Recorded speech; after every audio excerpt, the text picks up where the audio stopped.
Lights up. Ash looks on his smartphone and writes in his journal. He speaks as he writes it down. A person can be a typewriter. This is published as followed. A typewriter is a mechanical or electromechanical machine for typing characters. Typically, a typewriter has an array of keys, and each one causes a different single character to be produced on paper by striking an inked ribbon selectively against the paper with a type element.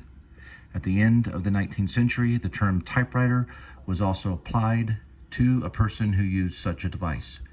Lights down.